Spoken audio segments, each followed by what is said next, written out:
For this video, I'd like to talk about how to solve equations when you have variables on both sides of the equation. So let's take a look at this problem here where we're solving for the letter E, and notice that we have several terms with E involved. And these terms are on two different sides of the equation. So the first step for solving these types of equations is to get all the variables on one side. Because remember, our goal, like in the simpler equation videos on one-step and two-step equations, our goal is to get our variable equal to something. So our variable has to be on one side of the equation by itself. And in order to get to that point, we have to put all the variables on one side. Now, sometimes in these problems, you might have two terms of the variable on one side. If that's the case, the first thing you can do is to combine these terms together. Or in other words, to combine like terms. So if you can ever simplify and combine like terms, that might be your first step. So let's actually do that, since I'll just rewrite this side. We have 9e plus 4 equals, now we have minus 5e plus 13e. So minus 5e plus 13e, well, since they have the same letter, we can essentially just add and subtract their coefficients. So positive 13 plus negative 5, or minus 5, would be 8. So this is just equal to 8e. So we have 9e plus 4 equals 8e plus 14. So now we've narrowed it down to one variable term on each side of the equation.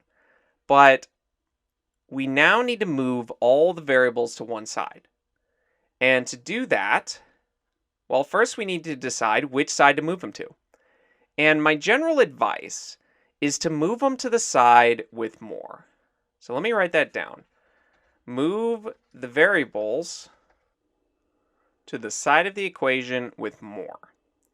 So move the variables to this side since 9 is bigger than 8.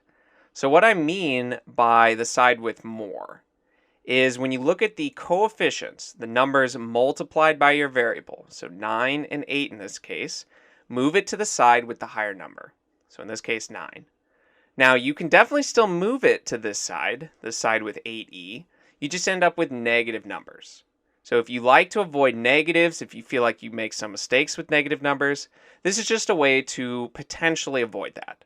It doesn't always avoid it, but most of the time it does. But like I said, if you want to do it the other way, that's fine too, and I will show you an example of that later.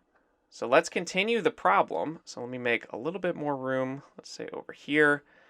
So we have this 9e, I'm just going to rewrite it, plus 4 equals 8e plus 14. So how do we move this 8e term over to this side? And to do that, just remember that this is a positive 8e. And to cancel out a positive term, we can use subtraction. So we can subtract 8e from both sides of the equation. Since we know that 8e minus 8e is just 0. So these cancel each other out. 9e's, and we take away 8e's, we'd just be left with 1e. And then we have plus 4 equals, over here we still have 14. And at this point you can drop the 1. You don't need that. I was just being explicit. So e plus 4 equals 14. We can use subtraction to cancel out this addition. And so now we have that e is, well, that's 0. And 14 minus 4 is 10. So that is our answer here.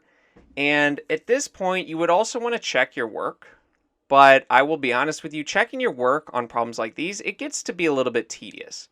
There's a way to do it with your graphing calculator, and I'll show you how to do that at some point. I'll make a video on that. That simplifies the process greatly so that you don't have to deal with fractions and decimals. Now this one's not too bad. It's a whole number, so we're actually going to check it. So let's make some room here. And so we found that e was 10. So let's check our work. We think e is 10, but we're not sure yet. So we're going to plug it in anywhere we see an e. So you get 9 times e, 9 times 10, plus 4, equals minus 5 times e, plus 14 plus 13 times e, or 10. And now just simplifying, 9 times 10 is 90, plus 4 would be 94. And we get minus 50 plus 14 plus 130. Taking away 50 from 130 is 80. And 80 plus 14 does give us 94.